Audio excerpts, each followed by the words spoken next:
kuna sifa kadhaa zilizotajwa katika maandiko kama sifa za Pasaka. Pasaka inaliwa kwa mfumo gani? Unajua Kristo ndiye Pasaka wetu.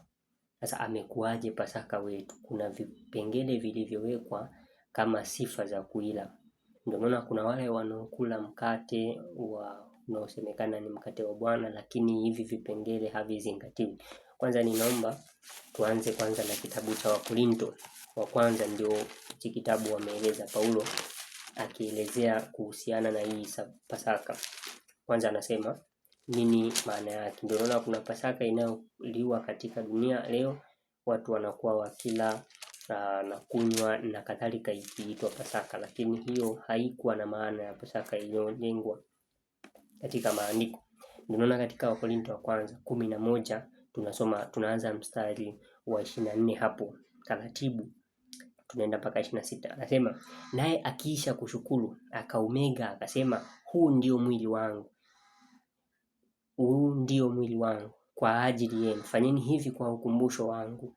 Vivi hivi baada ya kula akatoa kikombe akisema, kikombe hiki ni agano jipya katika damu yangu, fanyeni hivi kila mnywapo kwa ukumbusho wangu. Sasa 26 sikiliza, anasema maana kila mlapo mkate huu na kukinywea kikombe hiki mwaitangaza mauti ya Bwana hata ajapo.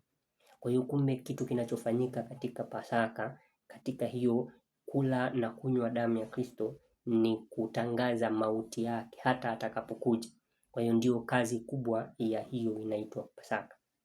Lakini hapo sasa haihusiani kabisa na ulaji na unywaji ambao watu hufanya kwa kufurahia. Hapana, sasa unafurahia kifo wetu hapa, akifa mtu unakuwa ukilia, sasa inakuwaje tukifurahia? Ndio unaona hapo panatakiwa pawepo na fikra pevu kuwaza kwamba kumbe ni kwa sababu ya kifo cha huyu bwana ndio mimi nikasamehewa.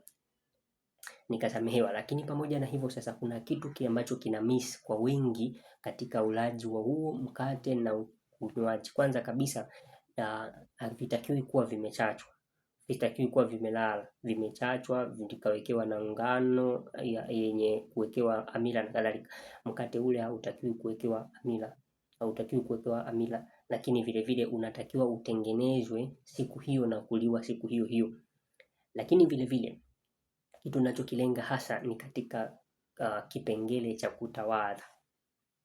Unaona katika sura sasa ya 13 ya kitabu cha Yohana, hapa wengi wanakuwa wakikwama katika hii. Ngoja usikie Yesu anasema na hichi kitendo kinafanyika kabla ya kwenda kula ule mkate na kunywa, kwa sababu wale wanaoenda kula mkate na kunywa damu ya Kristo ni kwa sababu wao tayari wana ushirika mmoja. Ndio unaona katika meza ya Bwana katika hii Pasaka hatakiwi kula mgeni. Ndio unaona katika kitabu cha Kutoka sura ya 12 mstari wa 43 Bwana anamwambia mgeni asile, hatakiwi kula mgeni katika meza ya Bwana. Lakini vile vile sasa baada ya kuwa wametawadhana miguu, ndio unaona tutaanza katika mstari wa 7. Imeandikwa hivi, Yesu akajibu akamwambia, nifanyalo wewe hujui sasa, lakini utalifahamu baadaye. Petro akamwambia, wewe hutanitawadha miguu kamwe. Yesu akamwambia, kama nisipokutawadha huna shirika nami.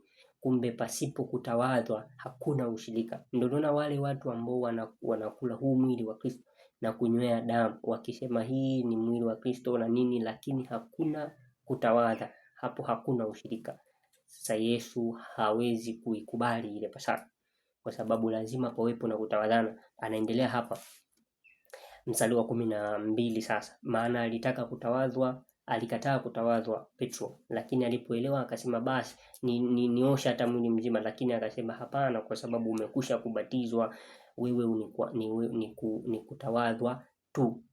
Lakini anasema mstari wa 12, basi alipokwisha kutawadha miguu na kuyatoa mavazi yake na kuketi tena, akawaambia, je, mmeelewa na hayo niliwatendea?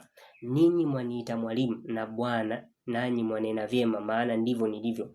Basi ikiwa mimi niliye Bwana na mwalimu nimewatawadha miguu, imewapasa vivyo kutawadhana miguu ninyi kwa ninyi.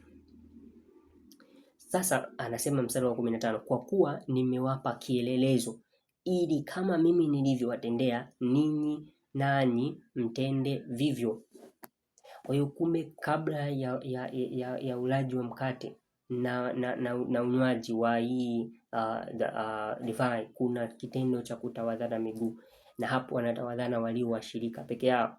Kwa hivyo kama kuna wale wanaokula mwili wa Kristo na kunywea hicho kikombe na hakuna kutawadhana, hiyo Pasaka haijakamilika.